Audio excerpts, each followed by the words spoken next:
Important tips and resources for buying your home.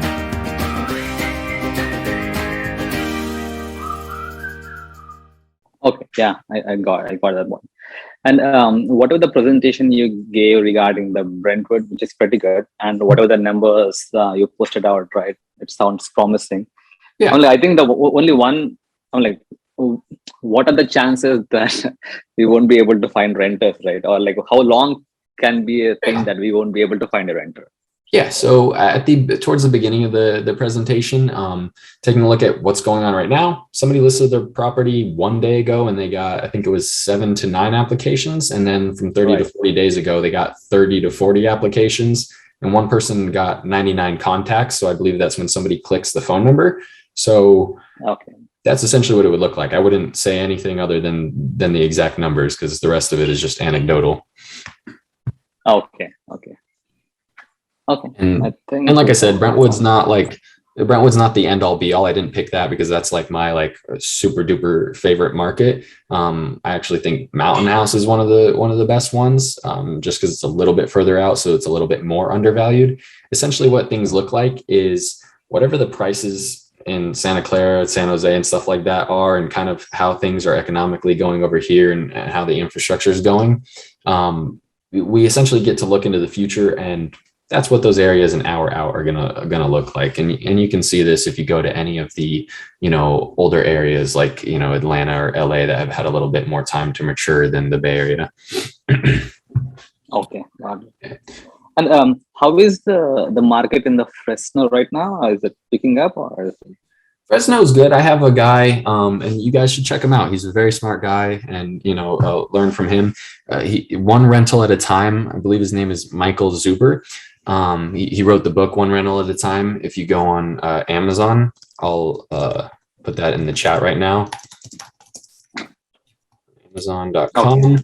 And he owns about 200 properties out there. And essentially what he does is, because now that he's been doing it for so long and he has enough funds, he has a spreadsheet, and I have access to this spreadsheet too. And he essentially plugs in the numbers so that he doesn't need to go check out every property. And he starts inputting a bunch of offers on tons of different properties out there at the same time, because he's able to pick them up if 3 or 4 people accept it. And he's putting them in where they're basically for sure deals for him. Like, for example, if a home is $1 million in Santa Clara, and I'm just putting in shooting my shot, putting out an $850,000 offer when every other property is going $100,000 over asking. And I do that 100 times, and I'm okay if 5 of those people accept it and I have to buy 5 properties. That's when at scale as an investor, you're able to make money. But when you're starting off, you got to pick very thoroughly and do heavy due diligence, which is what we're here for. Okay, thanks. Yeah, I think I'm good with my questions right now. Okay. Does anybody else have any other questions? You can type a 1 in the chat if you want, so we don't speak over each other, I guess. I did have a question. Go ahead. Thank you so much for the awesome presentation. I was wondering if you can tell us something about condos, purchasing condos. I'm like super new at this, so anything would help. Yeah. So right now, my favorite condo market would be the 2 to 3 bedroom condo market up in San Francisco, because so I'm looking at things from one, a data perspective, but secondly, a fundamental perspective. And the fundamental perspective, I believe in a lot more. When you hear a lot of these real estate agents and brokers and stuff like that, just giving, it's okay to do, but there needs to be a larger picture, a weekly market report of only what the numbers are right now. And they're trying to be super analytical and just throw that at you so they'll trust them. Doesn't make any sense, because I don't really care what the price of the house is this week.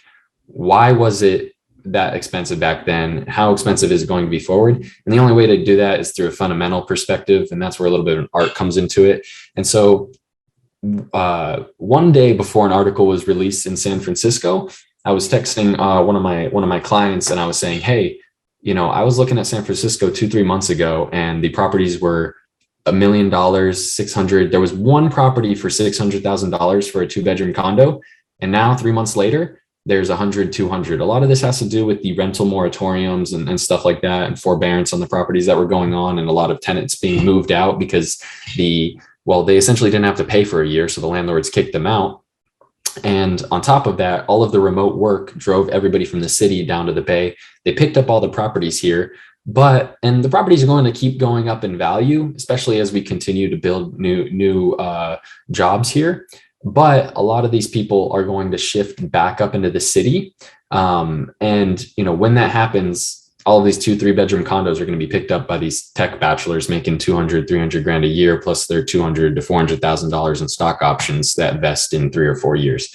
So the value of those condos are extremely, extremely undervalued. And one day before I said that, I was texting my client, and then the next day they published an article online saying, "Hey, top realtors in Bay Area think that the San Francisco condo market is the most undervalued." And I was like, oh, well, guess I was right. Join our weekly webinar. Call us now at 408-763-8131 or scan the QR code.